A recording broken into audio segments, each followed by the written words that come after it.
اعوذ باللہ من الشیطان الرجیم بسم اللہ الرحمن الرحیم۔ قابل احترام دوستو، آج کی اس ویڈیو کے اندر انشاءاللہ ہم قرآن حدیث کی روشنی میں 10 ایسے سبق سنیں گے جس کے اندر دین کی مختلف الگ الگ باتیں بتائی گئی ہیں۔ انشاءاللہ اگر ہم اس کو مکمل سنیں گے، سننے کے بعد اس کو اپنی زندگی کے اندر لائیں گے اور انشاءاللہ اس کو دوسروں تک پہنچانے کی کوشش کریں گے تو ہمیں دین کو پھیلانے کا بہت بڑا اجر ثواب ملے گا اور ہم اللہ اس کے رسول کے دین کو پھیلانے کا ذریعہ بنیں گے۔ اور میرے دوستو، آدم علیہ السلام سے لے کر قیامت تک جتنے لوگ آئے ہیں، اللہ رب العزت نے تمام انسانوں کی کامیابی اپنے دین کے اندر رکھی ہیں۔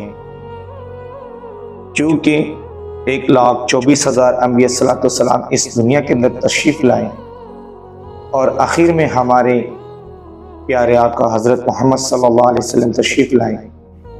اللہ تبارک تعالیٰ نے آپ علیہ السلام پر پورا دین مکمل کر دیا، دین کامل کر دیا۔ اب کوئی نبی نہیں آنے والا اور اس دین کو پھیلانے کی ذمہ داری امت محمدیہ صلی اللہ تعالی علیہ وسلم پر اللہ تبارک تعالیٰ نے دے دی ہے۔ اب آپ علیہ السلام سے لے کر قیامت تک جتنے آنے والے شخص ہیں، ہر ایک کے خاندے پر یہ ذمہ داری ہے کہ دین کو خود سیکھیں، اس پر عمل کریں اور اس کو دوسروں تک پہنچائیں۔ تو اسی کی کڑی ہیں کہ ہم 10 قسم کے قرآن حدیث کی روشنی میں 10 سبق سنیں گے، انشاءاللہ اس کو سن کر عمل کریں گے اور دوسروں تک پھیلائیں گے۔ ہم اپنے سبق شروع کرتے ہیں۔ اب آخر تک ضرور اس ویڈیو کو دیکھنا اور انشاءاللہ اس کو اپنے دوستوں تک ضرور آپ شیئر کرنا تاکہ وہ لوگ بھی اس کو سن کر عمل کریں اور دوسروں تک یہ پہنچانے والے بنیں، کیونکہ دین کی بات کو پہنچانا بہت بڑا صدقہ جاریہ ہے۔ اللہ تعالی ہمیں عمل کی توفیق عطا فرمائے۔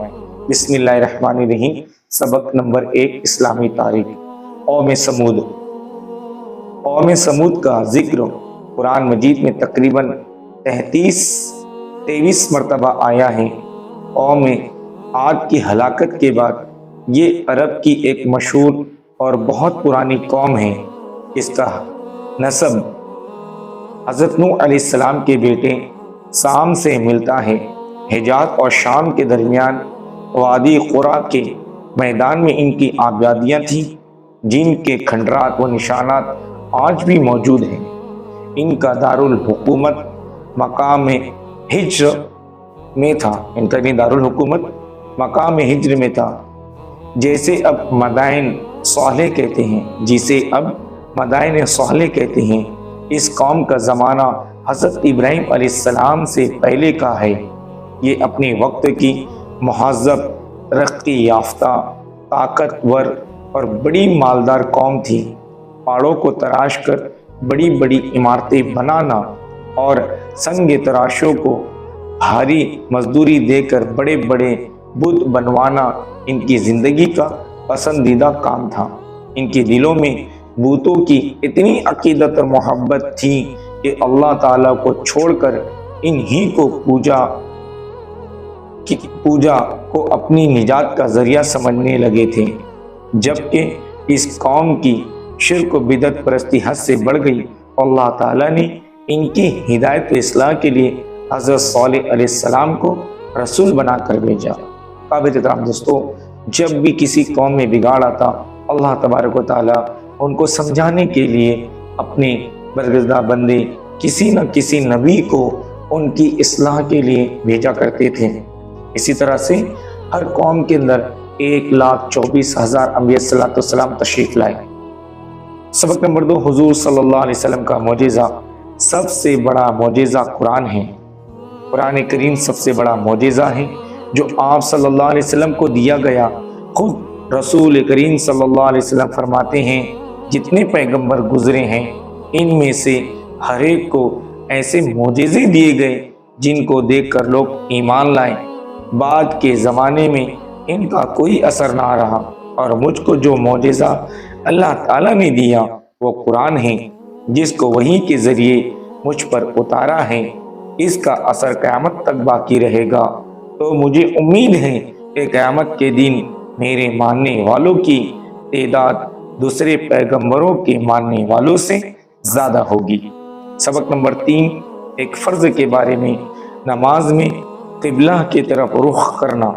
قرآن میں اللہ تعالیٰ فرماتا ہے تم جہاں کہیں بھی رہو، نماز میں اپنے چہروں کو اسی بیت اللہ شریف کی طرف کیا کرو، یعنی قبلے کی طرف رخ کر کر نماز ادا کرنا فرض ہے۔ نمبر 4، ایک سنت کے بارے میں، آگ بجھانے کی دعا۔ رسول کریم صلی اللہ علیہ وسلم نے فرمایا جب تم کہیں آگ لگی ہوئی دیکھو تو اللہ اکبر کہو، کیونکہ اللہ اکبر کہنا اس آگ کو بجھا دیتا ہے۔ سبق نمبر 5، ایک اہم عمل کی فضیلت، پڑوسی کے ساتھ اچھا سلوک کرنا۔ رسول کریم صلی اللہ علیہ وسلم نے ارشاد فرمایا اللہ کے نزدیک بہترین ساتھی وہ ہیں جو اپنے پڑوسی کے لیے بہتر ہو، اور اللہ کے نزدیک بہترین پڑوسی وہ ہیں جو اپنے پڑوسی کے حق میں اچھا ہو۔ سبق نمبر 6، ایک گناہ کے بارے میں، تنگی کے ڈر سے فیملی پلاننگ۔ قرآن میں اللہ تعالیٰ فرماتے ہیں اپنی اولاد کو تنگی کے ڈر سے قتل مت کرو، ہم ان کو بھی رزق دیں گے اور تم کو بھی، بے شک اللہ تعالیٰ بے شک ان کا قتل کرنا بڑا گناہ ہے۔ خلاصہ، معاشی کی تنگی کے ڈر سے بچوں کو مار ڈالنا، یعنی حمل گرانا یا کوئی تدبیر اختیار کرنا کہ حمل ہی نہ ٹھہرے، یہ سب گناہ اور حرام ہیں، اور ایسی سختی سے بچنا چاہیے۔ دنیا کے بارے میں، دنیا کی چیز چند روزہ ہیں۔ قرآن میں اللہ تعالیٰ فرماتا ہے جو کچھ بھی تم کو دیا گیا وہ صرف چند روز کی زندگی کی پونجی ہے اور اس کی سجاوٹ ہے، اور جو کچھ اللہ تعالیٰ کے پاس ہے وہ اس سے کہیں زیادہ بہتر ہے، باقی رہنے والا ہے۔ کیا تم لوگ اتنی بات بھی نہیں سمجھتے؟ سبق نمبر 8، آخرت کے بارے میں، اہل جنت کو خوشخبری۔ رسول کریم صلی اللہ علیہ وسلم نے فرمایا ایک پکارنے والا جنتیوں کو پکارے گا، تم ہمیشہ تندرست رہو گے، کبھی بیمار نہیں ہوگے، تم ہمیشہ زندہ رہو گے، کبھی موت نہیں آئے گی، تم ہمیشہ جوان رہو گے، کبھی بوڑھاپا نہیں آئے گا، تم ہمیشہ خوشحال رہو گے، کبھی محتاج نہیں ہوگی۔ سبق نمبر 9، طب نبی سے علاج، ہر بیماری کا علاج۔ رسول کریم صلی اللہ علیہ وسلم نے فرمایا تم اپنے لیے شفا کی 2 چیزیں یعنی شہد اور قرآن کو لازم پکڑ لو۔ سبق نمبر 10، نبی صلی اللہ علیہ وسلم کی نصیحت، رات میں اللہ کا ذکر کیا کرو۔ رسول کریم صلی اللہ علیہ وسلم نے ارشاد فرمایا اللہ تعالیٰ رات کے آخری حصے میں بندے سے بہت زیادہ قریب ہوتے ہیں، اگر تم سے ہو سکے تو اس وقت اللہ تعالیٰ کا ذکر کر لیا کرو۔ اللہ تعالیٰ ہمیں کہنے سننے سے زیادہ ان باتوں پر عمل کرنے کی توفیق عطا فرمائے۔ اللہ تعالیٰ ان باتوں کو دوسروں تک پہنچانے کی توفیق عطا فرمائے۔ آمین ثم آمین۔ میرے دوستو، ملتے ایک نئی ویڈیو کے ساتھ، تب تک اپنا خیال رکھیں، نمازوں کی پابندی کے ساتھ۔ السلام علیکم ورحمۃ اللہ وبرکاتہ۔